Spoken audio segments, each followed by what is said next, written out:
What's up, guys? Welcome back. Season 37, War number 3. Today, for Loki is facing LOXC, and I'm so excited to show you guys this war. I had so much fun. First things first, my team is going to consist of Omega Red, Sabretooth, and White Magneto. I will be heading up Path 2 to start in Section 1, taking that Man-Thing on Node 20, and then I will be heading to the right, where I am taking Bishop on 26, going up Path 9, and I will end up taking that Tigra and cleaning up an additional boss island fight as well. As you can see, we're down a little bit as I join war, but LOXC had not taken many fights yet. So things were still looking promising, and I will be starting out with Chavez, who is the bane of my existence. So, of course, Path 2 can just kind of get sketchy sometimes, so I usually have my scariest fights at the beginning of the war, and I, of course, dueled Chavez a bunch before I went in here. I had a plan going in, was very late trying to interrupt that heavy, and then very late to try to interrupt that heavy as well. So either way, my spores are up. I had an invuln on. As you can see, I'm still at 100% health, so no worries. Now I am just backing off, getting ready to finish her off with one more heavy, and that will do it. Moving on, I have a Kraven, also strike counter, and for this fight, I did place a guidance on Chavez. I will be placing a guidance here on Kraven as well. Kraven has an ability where every time you inflict him with a non-damaging debuff, he reduces the duration of those future debuffs, I don't know, by 10% or something each time. So basically, he sort of has a limber mechanic built into his kit. So with a guidance pre-fight, I don't need to worry about anything, although his heavies are very easy to punish with a heavy, but I don't need to worry about it. So I'm just going to place my white mags, and I am just going to stand there every time I stun him, just to allow myself to hit him as few times as possible. Again, don't necessarily want to have to deal with his specials if I don't have to, and I didn't. He was down pretty easily. Next, I will be heading up to Manthing on 20.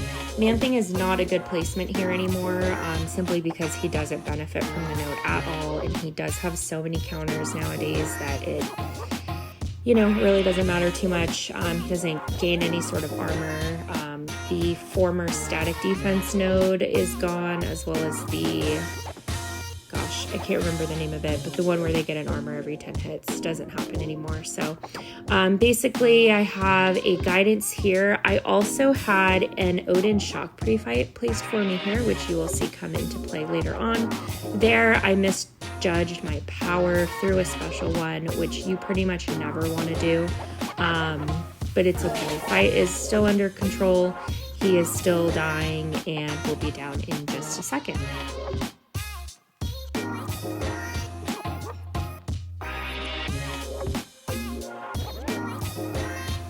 Okay, so fight went on a little longer than it should have, but overall it was fine. And I will now be moving on to Bishop. This is why I had the Stormbreaker Odin pre-fight.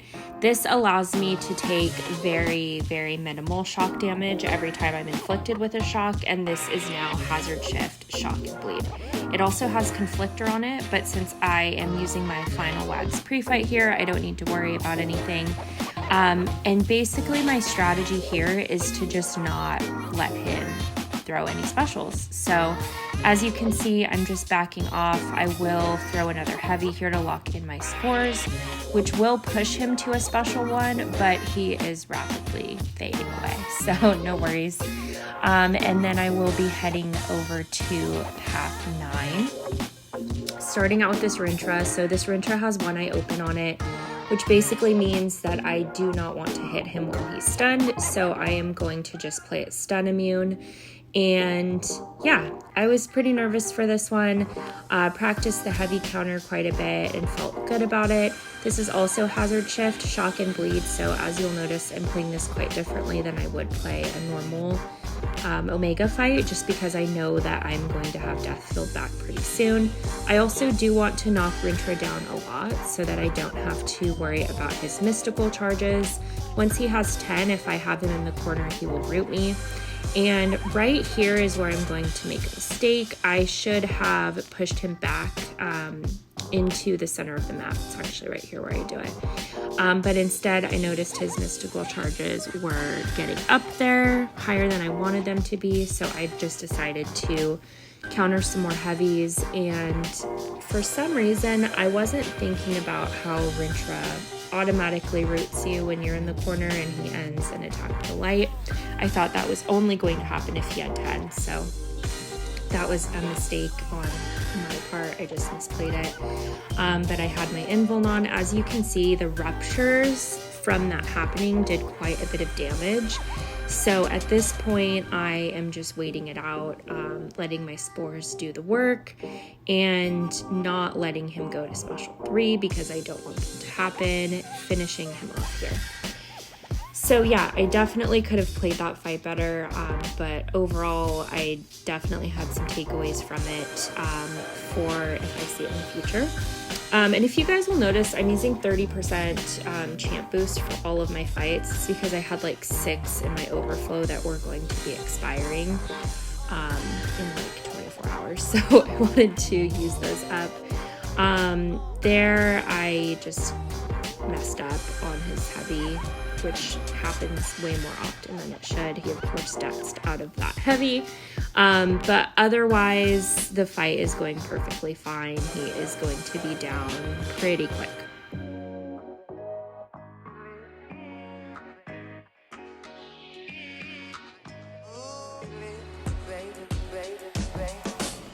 Okay, so like I mentioned at the beginning of the video, I wasn't initially planned to take this Tigra fight, but we decided that Omega would be a little bit safer here than a torch without Flame On, which was what was originally assigned.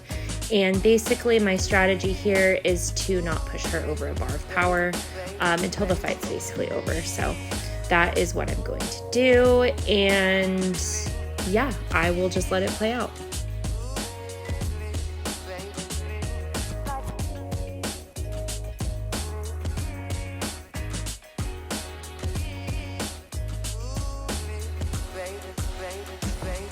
I unfortunately was caught off guard by that special one, but that is why I put an invuln boost on in case something like that happened. And now I will be finishing this war up by cleaning up this Guardian on 51. This is Conflictor, Prowess Puncture. Also, if I hit him with the same basic attack twice in a row, he will get a Prowess and a corresponding Puncture buff. Which basically will make it so my block penetration is worse. And since Guardian is a conduit defender, I am not going to knock him down here. So as you can see here, I'm standing next to him for quite some time, also just trying to manipulate the AI to continue playing into me because I don't want him to leave my side basically. And now I have him where I want him, which is in my corner. And I will just be waiting this out until he falls over from spore damage. So yeah, pretty cool. I love, I say this all the time, I love using Omega for fights that he's not really super well suited for. So that will do it. We did end up winning this war, which is awesome. We are definitely off to a great start for the season, and I can't wait for the rest of it. I will see you guys later. Bye.